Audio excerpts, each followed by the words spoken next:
à toutes et tous, merci d'être venus aujourd'hui à ce rassemblement.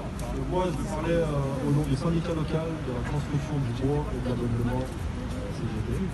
Donc on est les travailleurs et travailleuses essentiellement du bâtiment et de la construction. Donc on est là aujourd'hui de mettre un peu la lumière sur les morts au travail dans notre secteur, si ça marche. Dans notre secteur d'activité, il faut savoir qu'en moyenne, 180 travailleurs et travailleuses meurent tous les ans sur les chantiers en France. Donc au-delà du chiffre qui peut paraître énorme, ça correspond quand même à un mort par jour travaillé.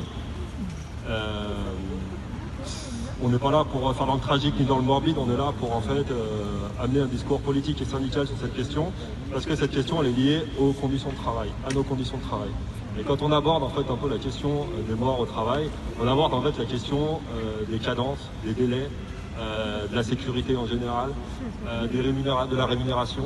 Parce que quand on nous demande en fait de faire toujours plus avec toujours moins, c'est-à-dire aller plus vite, gagner toujours plus de profit, avoir toujours plus de rendement, mais qu'en face les salaires ils restent gelés depuis des années, qu'en face le matériel et les moyens qu'on met à nos dispositions sont toujours plus faibles. Qu'en face, on casse et on précarise l'emploi, qu'on a recours de plus en plus à l'intérim, qu'on a recours de plus en plus aux travailleurs détachés, aux auto-entrepreneurs, etc. On pense que le cœur du problème, il est là. En face, le patronat, le gouvernement, ils veulent toujours responsabiliser les gens, individualiser les questions. S'il y a des morts, c'est parce que les conditions de sécurité ne sont pas respectées. Donc face à ça, ils nous font faire des petites formations, on nous bassine de contrôle, on nous bassine de tout un tas de mesures un petit peu répressives sur les chantiers. Mais en réalité, c'est pas comme ça que ça pourra changer. En réalité, c'est pour nous créer un rapport de force, en arrachant des conditions de travail dignes, c'est-à-dire des augmentations de salaire importantes, c'est-à-dire des statuts, des contrats en CDI et des statuts sûrs et fixes. C'est en posant la question sur la table de la pénibilité, notamment par rapport à la retraite, c'est-à-dire que la retraite pour les métiers pénibles, elle doit être à 55 ans au minimum. Au niveau du temps de travail, évidemment, il y a une question fondamentale. Le minimum, ça devrait être 32 heures, etc. Et toutes ces revendications, en fait, on peut les obtenir comment? On peut les obtenir en créant un rapport de force, en se syndiquant à la CGT, en se regroupant, en créant des solidarités. Et cette question de créer des solidarités, c'est un peu ce qu'on a voulu faire aujourd'hui avec les livreurs, avec les syndicats CGT des plateformes.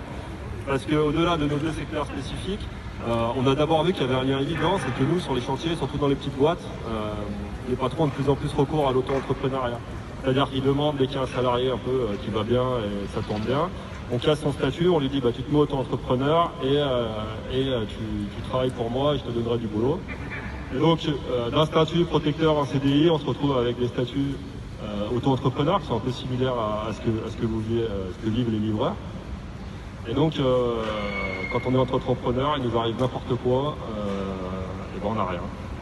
Quand on parle des choses les plus tragiques, quand on meurt, la famille n'a rien, il n'y a pas de prime, il n'y a pas de responsabilité pénale de l'employeur, on ne peut pas poursuivre l'employeur, on ne peut strictement rien faire. Donc on pense qu'il y a vraiment un lien là qui peut se faire entre les livreurs et nous. Et puis au-delà des liens évidents ou non, la question des conditions de travail, la question de la lutte, elle concerne en fait tous les secteurs. Donc on met le focus là aujourd'hui sur la question des morts au travail, mais en réalité l'objectif c'est de converger, c'est de se rencontrer et puis c'est de construire le rapport de force qui pourra nous permettre d'être un peu victorieux et d'arrêter d'être toujours dans la défense, mais d'être dans le revendicatif et dans la victoire, quoi, dans ce qu'on pourrait appeler la lutte tout simplement, les camarades. Je vous remercie.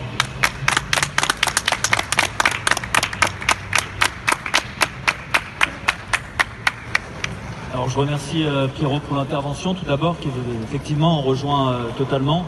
Je vais repartir du début de ce que tu as dit sur la question des cadences, des conditions de travail. Effectivement, on est dans un secteur d'activité où on constate dans la livraison pour les plateformes en particulier un nombre d'accidents du travail et de décès important. Et qu'on peut lier directement à la question du paiement à la tâche, un immense retour en arrière pour toute la classe ouvrière qui est contrainte de travailler toujours plus vite pour gagner toujours moins. Et effectivement, ça c'est une attaque directe qui vient nous convaincre que lorsqu'il y a un décès dans notre entreprise, nos entreprises en général comme dans d'autres, il y a un responsable derrière. Quand on a un collègue de travail qui meurt sur la route, derrière il y a un patron qui sait très bien qu'en accroissant les cadences, il augmente ses taux de profit. Derrière il y a Madame Elisabeth Borne, ministre du Travail, qui au même moment qu'elle casse le service public des transports urbains, décide également de ne pas réglementer sur notre sujet. Derrière il y a des responsables qui viennent à n'importe lequel de ces instants tirer un taux de profit toujours plus important du sang des travailleurs. Et cette réalité elle est concrète, c'est pas verser dans l'humanisme ou sortir les violons que de le dire, c'est pointer du doigt les responsables. Pourquoi? Parce qu'à partir du moment où on se rend compte que toutes les actions, elles ont une cause, elles ont des conséquences, on est en capacité d'en tirer les conclusions. On est en capacité par le rapport de force d'imposer nos revendications et de créer les conditions pour que plus jamais cela arrive.